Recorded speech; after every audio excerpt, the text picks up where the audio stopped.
non-GAAP nominal basis unless otherwise noted. The related GAAP measures and reconciliation are available in today's earnings release and related materials available on our IR website. And with that, let me turn the call over to Ryan. Thanks, Jennifer.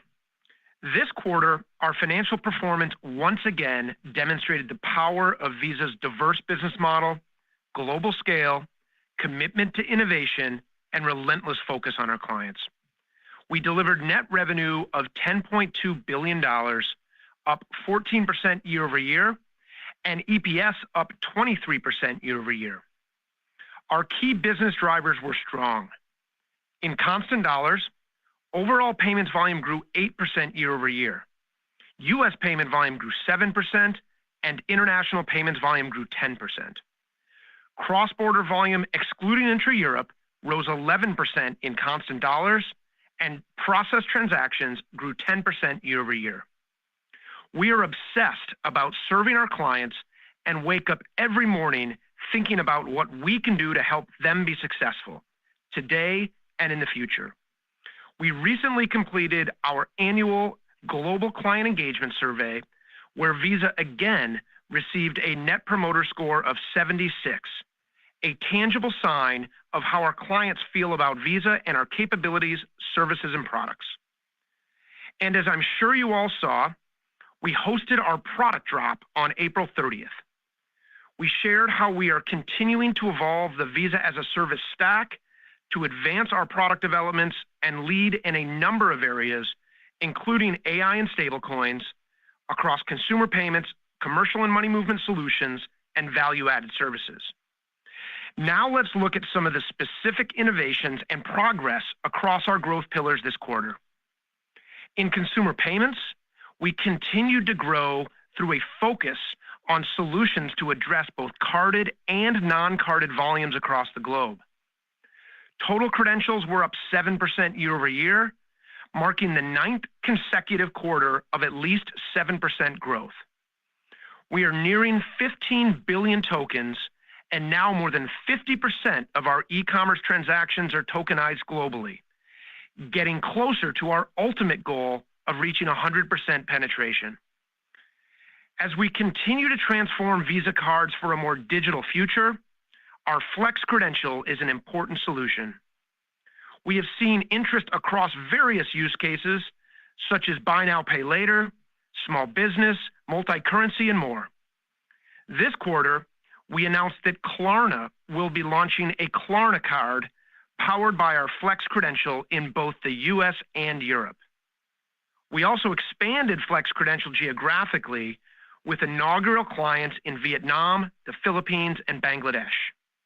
And we have a pipeline of more than 200 client opportunities. Another way that we are advancing a more digital future is with Visa Intelligent Commerce, which enables consumers to shop and buy with AI agents. It combines a suite of integrated APIs, including AI-ready cards with tokenization and authentication, together with a commercial partner program for AI platforms, enabling developers to deploy Visa's AI commerce capabilities securely and at scale. We are excited to announce that we have more than 30 partners testing in our live sandbox, and we will soon enter the live transaction pilot phase with general availability to follow later this year as we see agentic commerce becoming a reality. In the face-to-face environment, we continue to drive cash digitization and habituation through our tap-to-everything use cases. Tap-to-pay penetration is now at 78% of face-to-face transactions globally.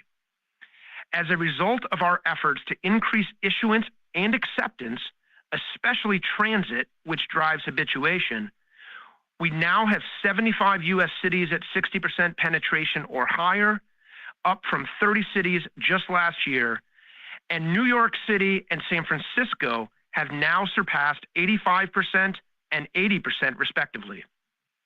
Tap to Phone added a record 3 million transacting devices this quarter, and Tap to Add Card continues to expand with more than 275 issuers participating globally, almost doubling from last quarter. For affluent consumers, we are excited to launch Visa Infinite Privilege in Brazil, a new super premium offering with personalized exclusive experiences enabled by dedicated lifestyle managers for each affluent user. Itaú, Unicred, and XP International are our inaugural issuer partners. In Canada, our Visa Infinite affluent offerings for fintech Wealthsimple has been their most requested product, with tens of thousands of cards issued in just 2 months and hundreds of thousands on the wait list. Throughout all these innovations, we have continued to deepen our relationships with our clients across the globe. We renewed our partnership with ABSA, a leading Pan-African bank in consumer and commercial issuance, consulting, and cybersource across 9 countries. And in India, we renewed our consumer credit agreements with HDFC and Axis Bank this quarter, 2 of the country's top 5 credit card issuers. Our consumer payment strategy is also focused on non-carded solutions like Visa A2A in the UK. With this offering, we bring together Visa's brand, consumer protections, technology and risk management capabilities to enable simpler, safer, and more secure account-to-account payments.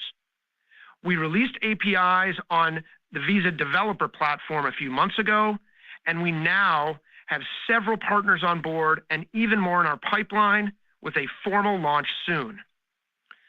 Also in the A2A space, we're making a very deliberate effort to focus on open banking in the markets that have the greatest potential, such as Europe and Latin America. As an example, in Brazil, we have developed Visa Conecta, a payment initiator that connects with Pix to facilitate open banking payments through Tink technology, both in the face-to-face environment, but more specifically in e-commerce, where conversion is a challenge due to the current customer experience. Now moving to Commercial and Money Movement Solutions, or CMS, where we continue to pursue new use cases and verticals, domestic and cross-border flows, and develop unique products.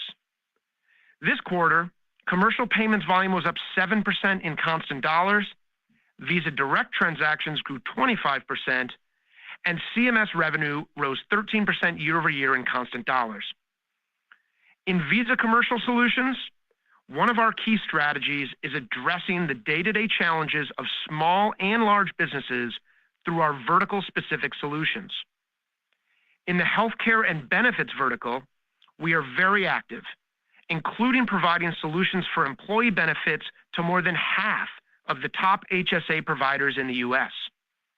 A recent example of our activity in the benefits space is with Sunny, a healthcare fintech that will issue Visa prepaid disbursement cards to their millions of U.S. consumers to spend integrated health benefits and rewards. In the travel vertical, Checkout.com will begin using Visa virtual cards for online travel agencies, or OTAs, in the UK and Europe.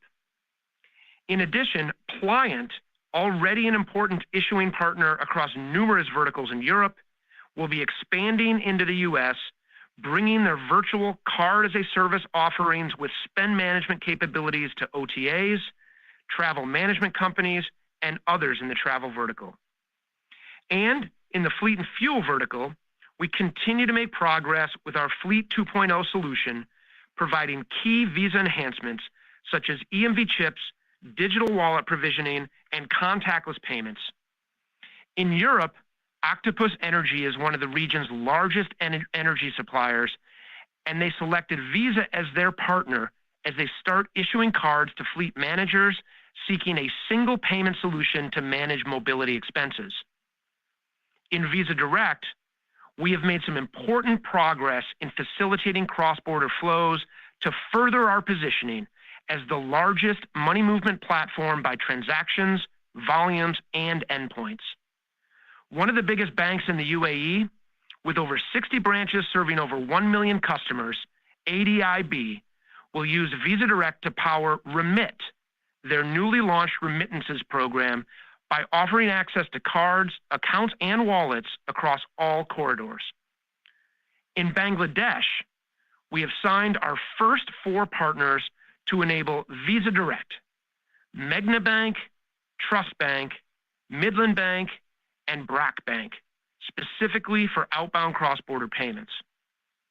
And in the US and Canada, Paysend, who we have discussed before as an important Visa Direct remittance client with 10 million customers, is now expanding to add more cross-border use cases such as gig economy worker payouts, payroll disbursements, and accounts payable flows as a reseller to third parties. Before I go to value-added services, I think it is important to touch on a topic that has had a lot of interest lately, stable. We are supportive of the Genius Act, and we believe that it marks a key milestone on the path to regulatory clarity for stablecoins. We have been active in this space for almost a decade and believe that stablecoins can solve important payments problems for certain use cases. We believe that Visa's role is to do what we always do: provide trust, standards, connectivity, billions of endpoints, scale, and interoperability to the payments ecosystem. Beyond capital markets use cases, we see product market fit for stablecoins in two important areas. One, in emerging markets where the local fiat currency is volatile and/or where consumers do not have easy or affordable access to US dollars. And two, in cross-border money movement, both B2B payments and consumer remittances. Our in-market solutions, partnerships, market activity, and product roadmap reflect our commitment to this space. For example, we have deployed stablecoin-linked cards in many markets around the world with partners such as Bridge, Rain, and Banks. In the emerging market use case I mentioned earlier, consumers and businesses are using stablecoins to save money in US dollars, but they also want easy and safe ways to spend that money. And there's no better way to do that than using a Visa card. Stablecoin-linked Visa cards are an extension of what we have been doing in the crypto space for years. Since 2020, we have enabled crypto users to spend more than $25 billion in Bitcoin, Ethereum, and an array of other cryptocurrencies, and now stablecoins. We are also enabling cross-border money movement capabilities for P2P and B2B in certain emerging markets, and we are piloting and partnering with stablecoin payments companies who specialize in these markets as we build out our stablecoin treasury stack for settlement and money movement flows. A recent example is with Yellow Card in sub-Saharan Africa. Together, we are working to streamline treasury operations, improve liquidity management, and enable quick and more cost-efficient cross-border transactions. Additionally, we are also helping banks issue their own stablecoins and realize the benefits of programmable money through our Visa tokenized asset platform. And we offer multi-chain and multi-coin stablecoin settlement on the Visa network. We recently expanded our capabilities by adding a Euro-backed stablecoin, EURC, and through a partnership with Paxos, to additional regulated stablecoins, USDG and PYUSD. We are also adding support for two additional blockchains, Stellar and Avalanche, enabling us to support 4 stablecoins running on 4 unique blockchains, representing 2 currencies that we can then accept and convert to over 25 traditional fiat currencies across the world for our clients within our settlement infrastructure. There is so much more to come in this space, and we are excited about enabling commercial and money movement flows globally across networks, currencies, and form factors. Now to value-added services, which had one of our strongest revenue growth quarters, up 26% year over year in constant dollars. Let me walk through some of the highlights in our 4 portfolios. In issuing solutions, Pismo continues to expand, benefiting from Visa's deep client relationships and trusted partner status. We have now entered Europe with ABN AMRO's neobank Boot in the Netherlands, and have also partnered with Lunar, who serves over 1 million consumers and business users, for the first Pismo-powered Visa card across Denmark, Sweden, and Norway. This quarter, we signed with EML Payments in Australia to deploy Pismo for their global issuance strategy, enabling them to consolidate their multiple processing platforms to one across Australia, North America, the UK, and Europe. In acceptance solutions, we continue to grow through both direct relationships with merchants as well as with acquirers.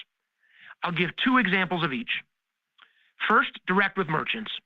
We renewed our agreement with ShopeePay, a leading digital payments platform serving tens of millions of users, and expanded geographically from Singapore, Malaysia, and Vietnam to include the Philippines, Indonesia, and Thailand, and also expanded with additional products such as tokenization. Careem Pay, part of Super App Careem that serves over 50 million customers across the Middle East and North Africa, will utilize several value-added services, including CyberSource and account verification. On the acquiring side, in Saudi Arabia, Arab National Bank has selected Visa as their new partner for our CyberSource and risk solutions to offer to their merchant clients. We also signed with BAC, the largest acquirer in Central America, to provide CyberSource and tokenization to their merchant clients. In risk and security solutions, our feature space capabilities continue to resonate with our clients. This quarter, TSYS, an existing and important partner of FeatureSpace, will begin transitioning their tens of billions of transactions to our next-gen SaaS platform so they can benefit from continued innovation in our advanced AI scoring models in a scalable way. Moving on to advisory and other services, where our payments, consulting and marketing experience, data and analytics capabilities, and sponsorships help us to deepen our relationships with our clients. For example, Aeon Financial Service, one of our largest clients in Japan, renewed their credit relationship and will add consulting, managed services, and marketing services to help them grow. I'll call out two other examples of our consulting and marketing services at work. In Brazil, our consulting and technical teams are working with Caixa to help develop a super app for their over 40 million customers, enhancing digital engagement and loyalty. In the US, FinTech Chime utilized our marketing services capabilities to support their brand campaign during the NBA playoffs this past quarter. With each of these four portfolios growing at strong levels, value-added services remains a powerful engine of revenue growth for our business. In conclusion, our third quarter results were strong. In Q3 and through July 21st, even with the continued uncertainty, consumer spending remains resilient. Within the US, while spending growth differed among consumer spend bands, all spend bands in Q3 remained resilient and consistent with past quarters. Within spend categories in the US, we saw relative stability to Q2 when adjusted for leap year impacts. Both US discretionary and non-discretionary spend growth remains strong, and we see no meaningful impact from tariffs.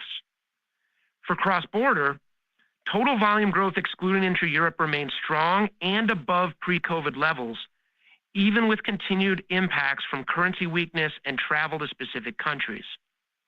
While we're not immune to macroeconomic impacts, our business has proven to be diverse, resilient, and well-positioned to capture the significant opportunities ahead. We all know that as commerce evolves, so do buyer and seller preferences. We have proven our ability to anticipate these changes and deploy solutions that enable our expanding network of partners to meet and exceed the needs of their users. Visa has become a hyperscaler that enables anyone around the world to access the breadth, scale, and resiliency of our network across more than 200 countries and territories, 150 currencies, and nearly 5 billion credentials. Anybody that wants to be in the money movement business or the payments business can build on top of the Visa stack. And as we connect billions of buyers and sellers through seamless, secure digital payments, we're very excited about how that'll help us enable innovative commerce as we drive Visa's growth forward well into the future. Now I'll hand it over to Chris. Thanks, Ryan, and good afternoon, everyone. Visa reached a record $10.2 billion in quarterly net revenue in our third quarter, up 14% year over year, better than expected, driven by lower incentives, a lower FX headwind, and higher value-added services revenue. Net revenue was also up 14% year over year in constant dollars. Underlying business drivers remain strong. In constant dollars, global payments volume was up 8% year over year, and cross-border volume, excluding intra-Europe, was up 11% year over year. Total processed transactions grew 10% year over year. EPS was up 23% year over year in nominal and constant dollars, better than expected, primarily due to the strength in net revenue growth. Let's go into the details. Total international payments volume was up 10% year over year in constant dollars in Q3, relatively consistent with Q2 when adjusted for leap year. U.S. payments volume was up 7%, with e-commerce growing faster than face-to-face spend. Credit was up 6%, and debit was up 7%. When we look at U.S. payments volume year-over-year growth on a monthly basis, April was stronger than March, primarily due to Easter timing and some portfolio loss lapping that continued throughout the quarter.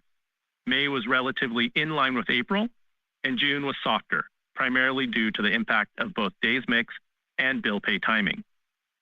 Putting it all together, total Q3 U.S. payments volume growth was generally consistent with Q2 adjusted for leap year. Now to cross-border volume, which I'll speak to in constant dollars and excluding intra-Europe transactions.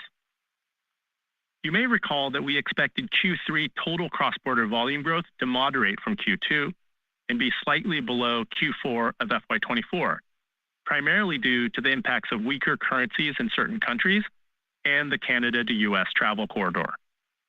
In Q3, those impacts generally played out as we expected, with total cross-border volume year-over-year growth at 11%. E-commerce up 13% and travel up 9%, even with some monthly variability. April benefited from Easter and Ramadan timing, and May moderated from April without this timing benefit. In June, we saw the growth step down from May, primarily due to further weakening of the U.S. dollar and a few smaller factors that largely reversed in July. As Ryan said, Visa's Q3 total cross-border volume growth was strong and remained above the pre-COVID trend. With that as a backdrop, I'll move to discuss our financial results. Starting with the revenue components. Service revenue grew 9% year over year versus the 8% growth in Q2 constant dollar payments volume, helped by pricing and card benefits that more than offset the exchange rate drag. Data processing revenue grew 15% versus 10% in processed transaction growth, primarily due to pricing. International transaction revenue was up 14%, above the 11% increase in constant dollar cross-border volume, excluding intra-Europe, helped by elevated currency volatility and exchange rates, partially offset by hedging and mix. Other revenue grew 32%, primarily driven by advisory and other value-added services and pricing. Client incentives grew 13%, lower than expected, primarily due to two factors. First, deal timing, as we saw some expected deals shift out of Q3. Second, we expanded several client relationships, which led to updated incentive terms and one-time reductions in the associated accruals. Now to our three growth engines. Consumer payments revenue was driven by strong payments volume, cross-border volume, and processed transaction growth. Commercial and money movement solutions revenue grew 13% year over year in constant dollars. Commercial payments volume grew 7% year over year in constant dollars, accelerating slightly from Q2 adjusted for leap year, primarily due to the lapping of certain portfolio losses. Visa Direct transactions grew 25% year over year to 3.3 billion transactions, with strength in both domestic and cross-border P2P. Value-added services revenue was $2.8 billion, with growth accelerating to 26% year over year in constant dollars. This was driven by strength across all portfolios, and pricing.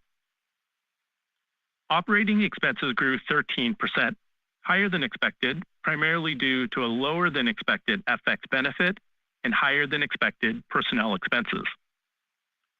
Non-operating income was $191 million, helped by investment income from higher cash balances. Our tax rate for the quarter was 17.3%, in line with expectations. EPS was $2.98, up 23% over last year, with minimal impacts from both exchange rates and acquisitions.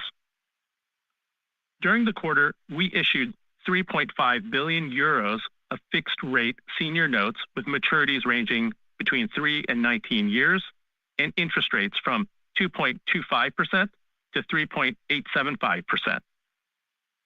In addition, we bought back approximately $4.8 billion in stock and distributed $1.2 billion in dividends to our stockholders. At the end of June, we had $29.8 billion remaining in our buyback authorization. Now let's move to what we've seen so far in Q4. Through July 21st, U.S. payment volume was up 9%, with debit up 10% and credit up 9% year over year. Even when adjusting for lapping the weather and technology outages impacts from last July, we saw strong growth, primarily due to the timing of July 4th, the days mix impact I mentioned for June, now helping July, and the timing of promotional shopping events. Processed transactions grew 11% year over year. For constant dollar cross-border volume, excluding transactions within Europe, total volume grew more than 10% year over year, with e-commerce up 13% and travel up 9%. July total cross-border volume growth accelerated more than a point from June as we saw improvement in both e-commerce and travel, primarily due to strong retail spend in e-commerce, the dollar strengthening versus certain currencies, and the reversal of a few smaller factors that impacted June. Now, on to our expectations. Remember that adjusted basis is defined as non-GAAP results in constant dollars and excluding acquisition impacts. You can review these disclosures in our earnings presentation for more detail. For Q4, when we take the latest trends for business drivers and volatility, as well as our current view of deal timing, our adjusted net revenue expectations are unchanged in the high single digits to low double digits. On a nominal basis, this puts Q4 net revenue growth generally in line with first half of FY25 nominal net revenue growth, which was about 10%. Moving to adjusted operating expenses, which we expect to grow in the high single digits to low double digits. Non-operating income in the fourth quarter is expected to be minimal.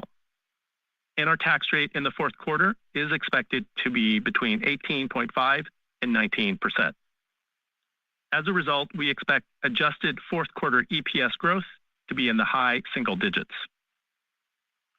For acquisition impacts, we expect a minimal benefit to net revenue growth, an approximately 1.5 point contribution to operating expense growth, and an approximately half point headwind to EPS growth in the fourth quarter. Pulling it all together for the full year, we have no changes to our full year adjusted guidance except for non-operating income, which we expect to be about $250 million as a result of the third quarter. However, it is important to note that when you incorporate our performance year to date with our Q4 guidance, even though the full year guidance ranges are unchanged, we now expect our net revenue growth and EPS growth to be stronger than previously anticipated. It's also a good reminder of the strength of Visa's diverse business model, where in the face of changing conditions throughout the year, we still expect to deliver strong growth and leading profitability. As we look ahead and plan for 2026, while we're contemplating a variety of economic scenarios, the strength and diversity of our business model that I just mentioned, the resilience of the consumer, and our clear and effective strategy together give us the confidence as we make investment decisions to build the future of payments and drive long-term growth. And now, Jennifer, it's time for some Q&A. Thanks, Chris. And with that, we're ready to take questions. Thank you. If you would like to ask a question, please press star one and clearly record your name. You will be announced prior to asking your question. To ensure all questioners are heard, we ask that you please limit yourself to one question. Once again, to ask a question, please press star one. To withdraw your question, please press star two. Our first question comes from Harshita Rawat with Bernstein. You may go ahead. Hi, good afternoon. Chris, I want to follow up on the fourth quarter guide, if you can provide more color. Can you maybe help us kind of bridge the kind of deceleration from the third quarter? I know you talked about kind of FX volatility, to some extent incentives, but anything else to call out also, I think, with regards to cross-border? Thank you. Okay, good. Hi, Harshita. So let's talk about Q4. We're expecting a fundamentally strong Q4 with strong drivers and continued resilient consumer spending. Now, the guide reflects reported growth in Q4 that is being impacted by the lapping of some items that we spoke about last Q4. Specifically, there were one-time impacts that reduced incentives, the lowest growth quarter of last year. If you recall, Q4 last year grew 6% incentives. And also, we had a very strong VAS quarter related to the Summer Olympics, again, last Q4. If you normalize for those lapping items, those one-time lapping items for last year, Q4 growth digits. So that's sort of the absolute description of Q4. Now, versus Q3, which was your specific question, Q3 was a very strong quarter, driven by strong drivers, higher currency volatility, strong VAS, and lower incentives, as we talked about. And if I compare the two quarters, really the big differences are going to be currency volatility, which was high in Q3, especially early in the quarter, has settled down, and that's our assumption through the rest of Q4. And the second one is incentives, where, again, Q3 benefited from one-time incentives that I talked about in my prepared comments, and Q4 is anniversarying the benefits that we saw in incentives from a year ago. So normalized for those two things, Q3 is a strong quarter, Q4 is a strong quarter, and when you add it up, we're going to finish very strong FY25, higher than we thought entering the quarter. Next question, please. Thank you. Our next caller is Tien-Tsin Huang with JP Morgan. You may go ahead. Hi, Tien-Tsin. Are you there? I am. Can you hear me, Jennifer? I'm sorry. Yes, now we can. Okay, no, thanks. No, my name is a hard one. Just wanted to, maybe I'll ask on investment priorities, if that's okay. I'm just curious if that's changing at all, given, I know, Ryan, you talked a lot about AI and stablecoin to us here intra-quarter. So I'm just curious if your priorities have changed, because it does look like OpEx is running a little bit higher, and fourth quarter reported implies not much operating leverage. So I'm just curious if you're changing some of your investments there, given some of the news, Genius Act, et cetera. Hi, Tien-Tsin. Let me talk about your question around priorities, and then I'm actually going to have Chris just talk briefly about OpEx, because I think there's a very clear explanation that'll be helpful to you. In terms of priorities, no change from what I've been talking about publicly. We have a deep and rich product pipeline. We feel great about the products that we put out into market, both the ones that we've deployed and the ones that we announced at our product drop in April. And, we're always nipping and tucking in certain markets and adjusting, kind of where we're going to go launch in this country versus that country. But no, overall, priorities remain the same. We feel great about the momentum that we have in market and, continue to drive that forward. But Chris, I think he was teed off a little bit by the OpEx part of his question. You want to just address OpEx? Yeah, let me address that. So I'll talk about Q3 and Q4. So Q3 OpEx did come in a little higher than we anticipated. There was a couple things. One was the FX benefit was less than expected. And then the second one, which I mentioned on the call, was higher personnel costs. And just to click into that, specifically, the overage came from higher costs related to the mark-to-market of the deferred compensation liability. But just for clarity, that's EPS neutral, is because we record the equivalent gain on that mark-to-market in NOI, and that contributed part to the NOI overperformance. As far as Q4 goes, as Ryan talked about, we're investing in many things across our broad business to drive growth. and we're anticipating to grow OpEx in the high single digits to low double digits. We're doing all that investment and growing OpEx in line with revenue for Q4. Next question, please. Thank you. Our next caller is Trevor Williams with Jefferies. You may go ahead, sir. Great. Thanks very much. I wanted to go back to the spread between international transaction fees and the nominal cross-border volume. I think this quarter that spread was less than 1 point, even though, Chris, you called out currency vol being up pretty significantly year over year. And I think hedging and mix were the main offsets that were also mentioned. If you could just expand on both of those, and then especially on mix, you guys have been clear about U.S. inbound travel having slowed. I'm just curious how much of an impact that's having overall on the yield dynamic there. Thanks very much.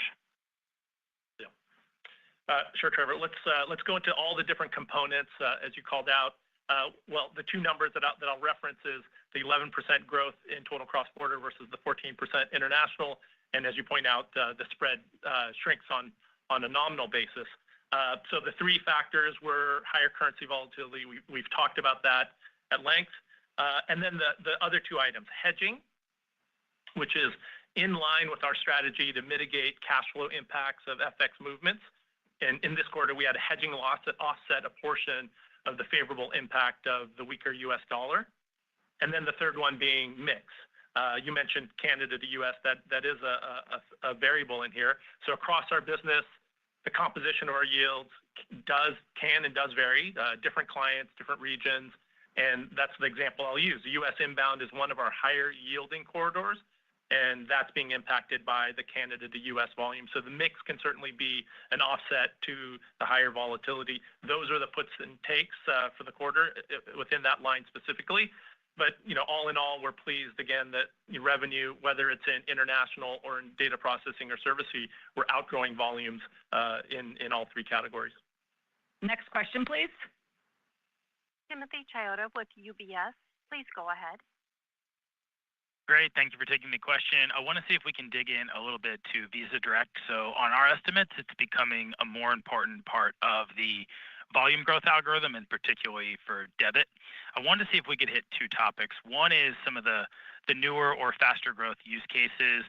One in particular that you mentioned earlier in the prepared remarks around banks signing up to use Visa Direct as their cross-border platform. And then the second item I was hoping we could touch on is some of the pricing dynamics. At the Investor Day, there was a slide that showed the roughly 9 to 10 cents yield on Visa Direct. I was hoping you could talk a little bit about the pricing strategy there and to the extent that that may or may not be evolving to maybe add some ad valorem fees and whether or not that might have contributed at all to any of the strength in data processing. Thank you. It's Brian. I'll try to hit the high points of what you're asking there. Thanks for the question on Visa Direct. Love talking about Visa Direct. Coming back to the top of your comments, and we shared this at Investor Day as well. We now crossed the 10 billion transaction mark, at least on a rolling 12 months, which we're very excited about. So I think Visa Direct has really scaled in a meaningful way. As I mentioned in my prepared remarks, it is the largest at-scale money movement platform in the world, however you want to measure it, whether it's endpoints or transactions or volumes or partners or what have you. And the investments that we've made in that platform over time are what are helping our sales teams and client teams around the world sell into a lot of these new and exciting use cases. You mentioned the banks enabling and embedding Visa Direct as their cross-border money movement platform. That's something we've been very focused on, and we're having good success. And I believe there's a big opportunity here. I think there's a big opportunity for banks around the world to play a more direct role in money movement. When we're sitting and talking to our bank partners around the world, they often recognize that a lot of their users are leaving their bank app and maybe going to another fintech or another money movement platform to send remittances, for example. And they view that as a lost opportunity. And so they're using Visa Direct to power a remittance platform and a money movement platform and embed that in their app so that they can deepen their relationship with their users. Their users are getting more value from their financial institution and ultimately driving more value as well. In terms of the pricing and the yield dynamics, it really differs. We price to value, as we always talk about on this call. The competitive dynamics are different in every vertical, in every use case, in every country around the world. We're going up against different competitors in CEMEA than we are in Latin America, than we might be in Europe. And the pricing has different components to it as well. Just because we talked about the yield in cents per transaction, don't necessarily assume that reflects all the different pricing, whether it's the remittance topic that you asked about specifically or just Visa Direct in general. We talked about it in that way because that's generally the right way that we think to think about the revenue dynamics is kind of what are we earning in cents per transaction. And, as we said during Investor Day, it's similar yields to what we're seeing in the debit business globally. So feeling good about all those on all those fronts and the momentum that we have in the Visa Direct business. Next question, please. Thank you. Gus Gallo with Monness, Crespi, Hart. You may go ahead, sir. Hey, Chris, and thank you for letting me onto the call. Street is currently looking for an acceleration in volume transactions in fiscal 26. If we think of the macro kind of persisting from June, July levels kind of there, and bank activity level kind of staying where it is that kind of a realistic expectation? And then on the comments on there was a large peer, Fiserv commented on lower bank activity levels. You mentioned deal timing being moved back in prep remarks. Any part of the stack or transaction where that's maybe happening within VAS or parts of VAS where that's more acute? Granted, you guys still accelerated in the quarter, but just any color around that would be very helpful. Thanks. Why don't I take the second part of the question on VAS, and then you can address the first part of the question, which I think was a question. You were going a little in and out, so sorry I think it was a question around 2026. We really feel great about the momentum in the value-added services business. As you heard in both my and Chris's prepared remarks, firing on all cylinders across all of the different businesses. Maybe just as a reminder in terms of how we're thinking about the overall VAS strategy, because I think you're seeing the results of that strategy now. We've been focusing our VAS business for a long time about enhancing Visa transactions, making Visa payments safer, simpler, easier, more reliable. And that has been historically how we've generated most the most of the VAS revenue that we've generated. Where we're really seeing a lot of success is in the two additional strategic levers that we've talked about. The second is putting our VAS to work, enabling all different types of payments, other card payments, account-to-account payments, digital wallet payments, partnering with RTP networks around the world and digital wallet players. I mentioned in my prepared remarks the partnership that we have in Brazil to power Pix payments.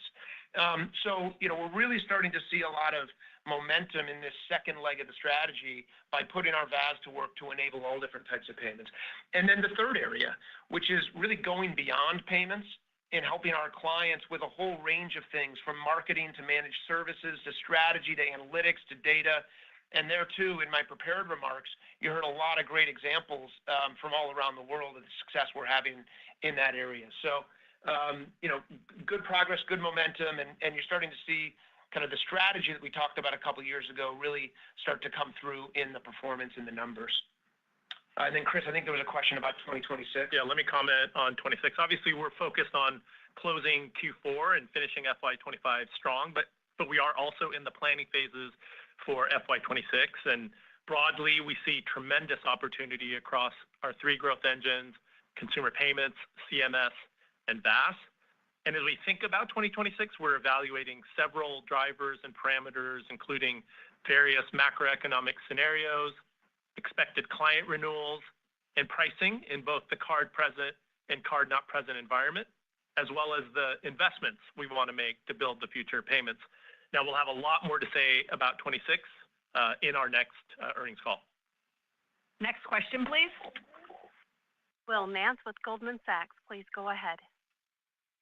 Hey guys, you got all the way to me here without getting a stablecoin question, so I'll ask one on the remittance space, which you guys called out as a potential use case. Could you talk a little bit about just how you see what the role of stablecoins in that space? Is it on the pricing side, the settlement side, and do you expect the value of the role that stablecoins play to accrue to the service providers in that space, or do you expect it to accrue to the consumers in the form of lower pricing? Thank you. Thanks, Will. A lot in there. And as you know, it's early days, but we see a lot of opportunity, specifically in remittances. And as I said in my prepared remarks, more broadly in cross-border, whether it's P2P or B2B. So let me hit a couple points. First is Visa Direct. Visa Direct, as you know, is our remittance platform. And it is a network of networks that enables money movement all around the world in lots of different currencies. We're able to push money and to I think it's 14 billion different endpoints now, whether it's cards, wallets, or bank accounts. And for some of those use cases and some of those corridors, the money movement and transactions are near instant. But sometimes, for example, sending money from a Visa card to a bank account in an emerging market, we're reliant on local banking infrastructure. So in these types of use cases, stable coins could enable us to have faster cross-border transactions. By the way, that's true for consumers or for businesses. And we've been testing that out and having some good results. We've been testing a series of corridors and putting stable coins to work directly versus the fiat currency money movement options that we're able to deliver to our clients and their users today. And at this point, we've got a pretty good sense on which corridors we can provide faster money movement, cheaper money movement, which ultimately is value, I think, that'll accrue both to end users and to our clients. So we're working through all of those things. I do think, as I said in my prepared remarks, that there is real product market fit for stable coins in remittances for certain corridors. And as the largest money movement platform around the world, we're going to be an early adopter of a lot of those things on behalf of our clients and their end users. Next question, please. Thank you. Dan Dolev with Mizuho. You may go ahead, sir. Thank you. And just tying the two things together, really strong VAS growth and stable coins. Has the growth been helped by your services and consulting that you're providing on stable coins? And are you monetizing that? If I could squeeze in one housekeeping question on sort of the right way to think about incentives, mid-20s in the fourth quarter and heading into the 26, if you can answer it. Thank you. Okay, I'll let Chris answer the question on incentives.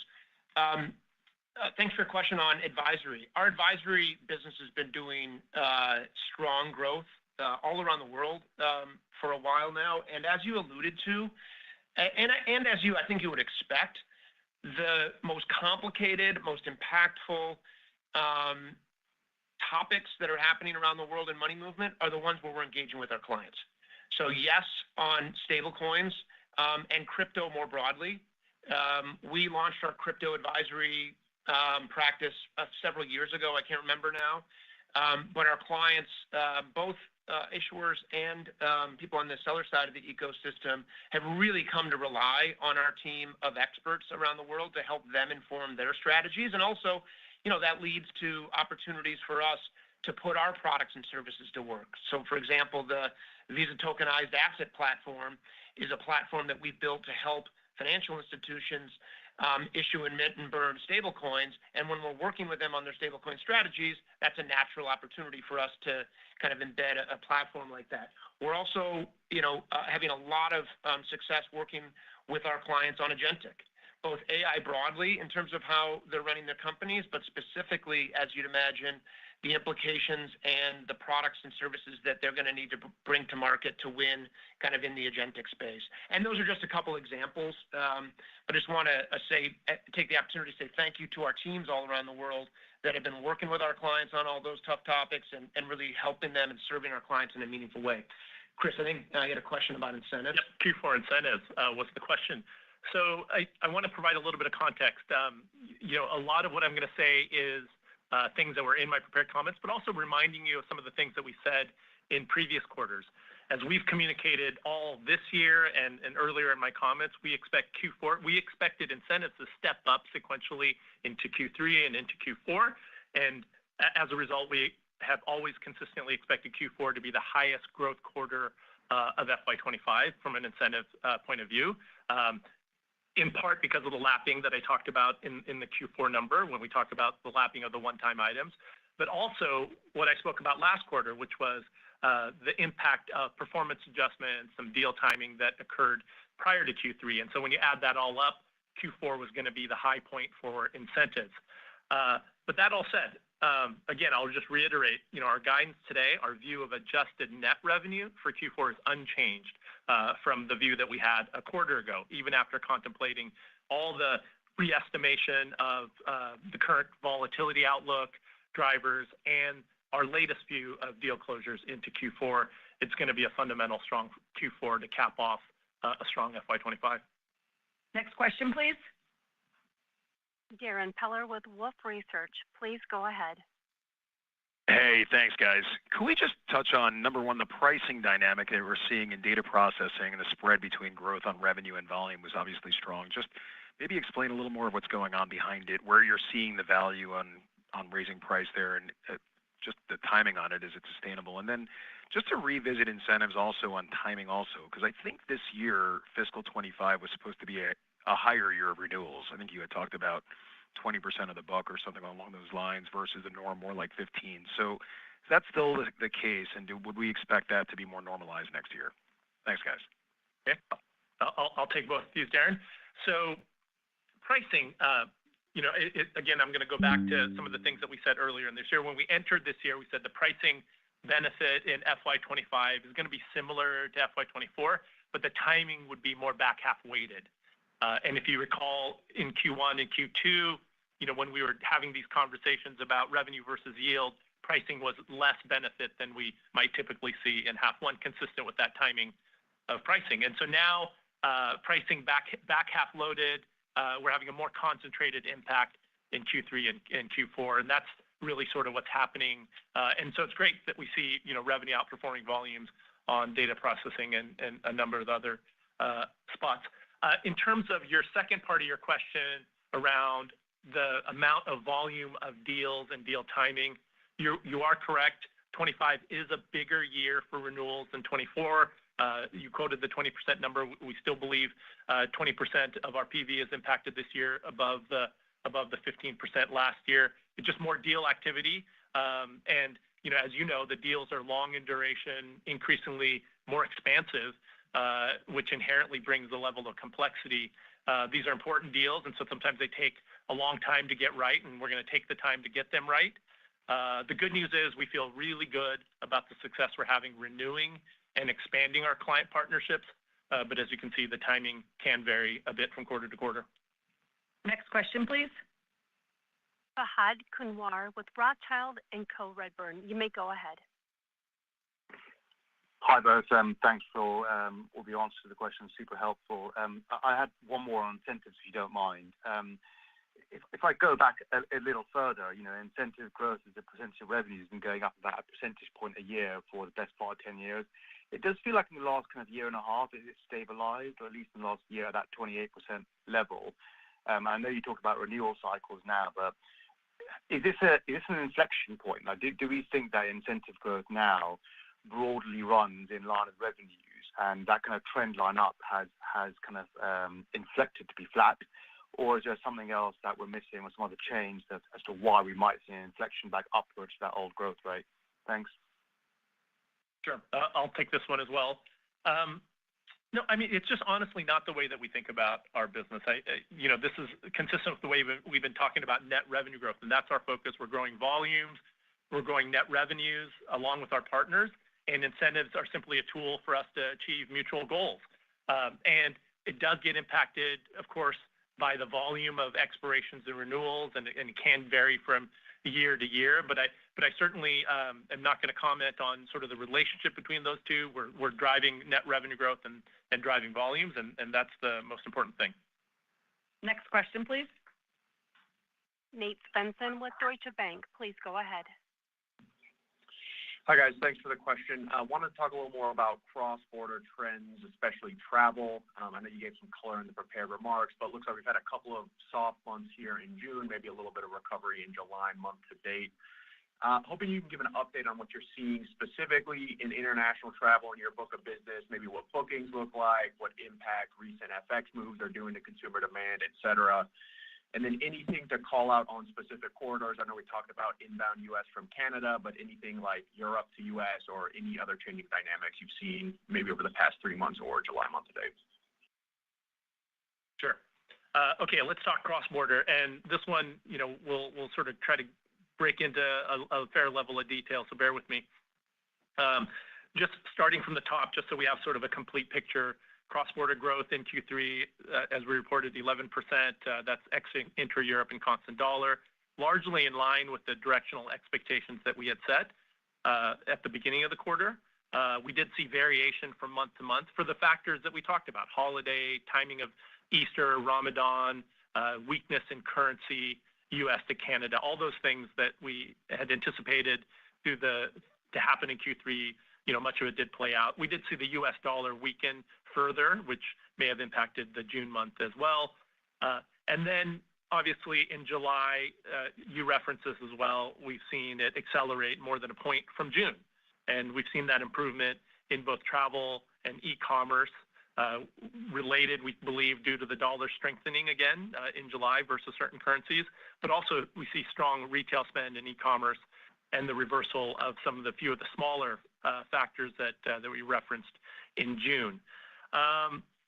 So obviously, the growth rates month to month, it's a little bit fluid, and we're likely to see it continue to be fluid as long as we continue to see currency exchange movements at the speed and pace that we're seeing it. But we also don't believe circumstances like the current Canada to U.S. corridor are permanent structural changes either. And so we could see some strengthening there, or we could see further, sort of impact from sentiment around the world. In specific to corridors, which is the second part of your I'll give a few examples. We've talked extensively about Canada to U.S. That's remaining relatively consistent. U.S. outbound, historically, that's been very sensitive to the strength or weakness of the U.S. dollar. And with the recent weakening, U.S. outbound, we believe, has been impacted in a correlated way. AP currency has remained weak as well and has continued to remain weak and across a number of markets in AP, and that's impacting travel there as well. And then, of course, the timing of various holidays, Easter, which had a larger impact in Europe, and Ramadan, of course, had a larger impact in SAMEA.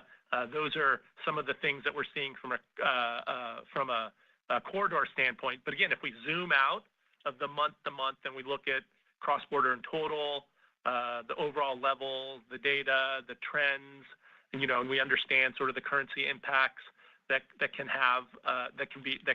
show up. Cross-border volume, we think in total, has remained strong and above pre-COVID levels. Last question, please, Michelle. Thank you. Sanjay Sakhrani with KBW. You may go ahead, sir. Thank you.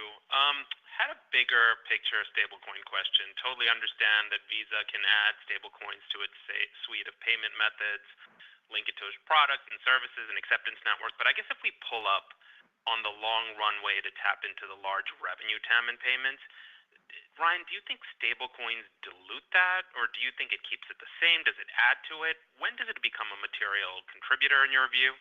And by the way, those Chime ads during the NBA playoffs are pretty good. Thanks.